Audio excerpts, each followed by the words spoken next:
Hello friends, I am Utkarsh. Welcome to my YouTube channel FactsTube. Today I am back with new and interesting topic about GDP. So let's know what is GDP. आपने कभी ना कभी अखबार में या magazine में या फिर टेलीविज़न पे आपने देखा ही होगा कि जीडीपी का बहुत यूज़ होता है। अब जानते हैं जीडीपी वर्ड होता क्या है। जीडीपी वर्ड की फुल फॉर्म होती है ग्रॉस डोमेस्टिक प्रोडक्ट यानी सकल घरेलू उत्पाद। तो मान लीजिए आपके देश में किसी चीज़ का प्रोडक्शन हो रहा है, उस प्रोडक्शन को अगर आपका मार्केट प्राइस पे लगा दिया जाए, मार्केट प्राइस पे कितने का बिकेगी वो चीज़, तो उस चीज़ को आपकी जीडीपी पे कैलकुलेट किया जाएगा। तो वही आपकी जीडीपी पर निर्भर करता है।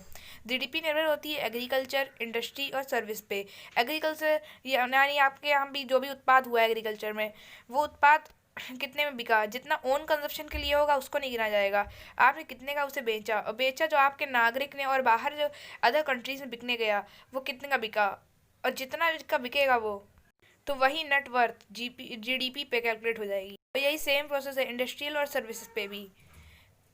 तो इन्हीं सब बातें को मद्देनजर रखते हुए ये जीडीपी कैलकुलेट की जाती है। अब देखते हैं जीडीपी वर्क कैसे करती है। जैसे मान लीजिए आप इंडिया में हैं, इंडिया में कोई प्रोडक्ट बना है, वो अगर किसी अदर कंट्रीज में बिका जाकर तो इंडिया की जीडीपी बढ़ेगी।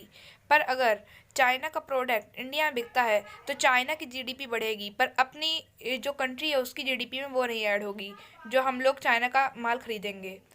तो इसी से जीडीपी बढ़ती है और घटती है, इसी से कैलकुलेट किया जाता है। और इनका एक टाइम लिमिटेशंस होता है, कितने ईयर्स के लिए एक साल की जीडीपी रहेगी, तो वो टाइम लिमिट है 1 ईयर की। अब हर साल एक जैसी जीडीपी थोड़ी ना होगी, घटती बढ़ती रहती है।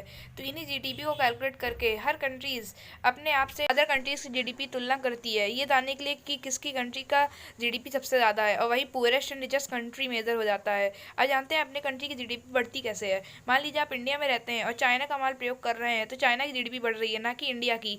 और इंडिया का अगर आप प्रोडक्ट यूज़ करेंगे तो इंडिया की जीडीपी बढ़ेगी। इस जीडीपी का वर्ड पहला प्रयोग किया था इकोनॉमिक्स साइमन कुजलेट ने, अमेरिका की जीडीपी मापने के लिए।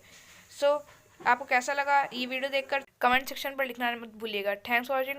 Don't forget to like share and subscribe and press the bell icon to get further notification.